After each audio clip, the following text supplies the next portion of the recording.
हे भगवान, ऐसी औलाद किसी को ना दे। एक पिता की दर्द भरी कहानी।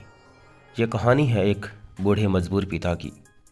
एक गांव में एक आदमी रहता था जो बहुत बूढ़ा हो चुका था, जिस वजह से उसे कम दिखाई देता था और वह बहुत कमज़ोर भी हो गया था। इसलिए अपनी बची हुई ज़िंदगी अपने बेटे के साथ बिता सके, वह शहर में रह रही अपने बेटे के घर रहने चला गया।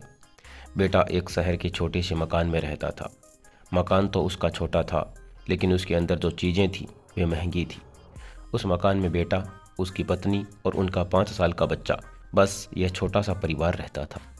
बूढ़े पिता के आने से उनके परिवार का एक सदस्य और बढ़ गया।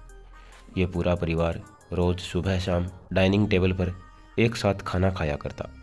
बूढ़ा पिता अपनी कमजोरी के चलते हमेशा खाने की चीज़ें नीचे गिरा दिया करता और कई बार कांच के बर्तन भी उससे टूट जाया करते थे। कुछ दिनों तक तो बहू और बेटे ने यह सब सहन किया, लेकिन बाद में वे दोनों बूढ़े की ऐसी हरकतों से चिढ़ने लगे। एक दिन बेटे ने कहा कि ऐसा कब तक चलेगा, हमें ही कुछ करना पड़ेगा। उसकी पत्नी ने भी इस बात में सहमति जताई। अगले दिन बेटा कहीं से एक पुराना मेज लेकर आया और घर के एक कोने में उसे लगा दिया और अपने पिता से कहा कि आप यहीं पर बैठकर खाना खा लीजिएगा। उन्होंने एक लकड़ी का बर्तन भी बनवाया जिसमें वे अपने बूढ़े पिता को खाना देने लगे। अपने कांच के कीमती बर्तनों को बचाने के लिए अपने बूढ़े बाप को लकड़ी का बर्तन देने में उन्हें जरा भी शर्म नहीं आई। अब जब भी खाने का समय होता तो बूढ़ा बाप एक कोने में बैठ जाता और खाता। बाकी का परिवार डाइनिंग टेबल पर ही खाना खाया करता। डाइनिंग टेबल पर बैठे बैठे दोनों पति पत्नी कभी कभी अपने बूढ़े बाप की ओर देख भी लिया करते, तो बूढ़े बाप की आंखों में उन्हें आंसू साफ नजर आते, मगर उन पर कोई असर नहीं होता। बूढ़े का पोता भी ये नज़ारा हमेशा देखता और वह अपने में ही खोया रहता। एक दिन जब पति पत्नी डाइनिंग टेबल पर बैठकर खाना खा रहे थे, तब उनका बच्चा ज़मीन पर बैठकर कुछ कर रहा था। उन दोनों ने बच्चे के हाथ में लकड़ी का एक टुकड़ा देखा, लेकिन उन्हें कुछ समझ में नहीं आया कि बच्चा लकड़ी के टुकड़े के साथ क्या कर रहा है।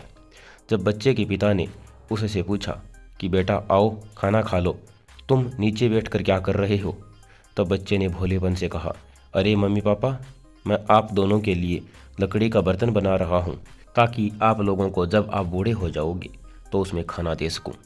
अपने नादान बेटे के द्वारा की गई यह सहज बात दोनों के दिल में तीर की तरह उतर गई। दोनों एक दूसरे का चेहरा निहारने लगे। बिना कुछ कहे ही दोनों की आंखों में पानी आ गया। उन्हें अपने भविष्य की किताब अपनी आंखों के सामने खुलती हुई नजर आई। उन्हें समझने में ज़्यादा देर नहीं लगी कि अब उन्हें आगे क्या करना चाहिए।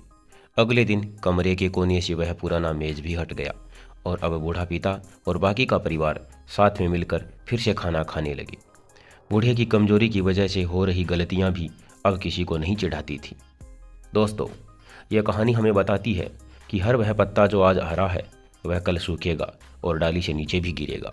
इसलिए हमें अपने बड़े बूढ़ों का हमेशा ख्याल रखना चाहिए और हमें हमारे माता पिता और बुजुर्गों के साथ वैसा ही व्यवहार करना चाहिए जैसा हम चाहते हैं कि हमारे बूढ़े होने के बाद हमारे बच्चे हमारे साथ करें।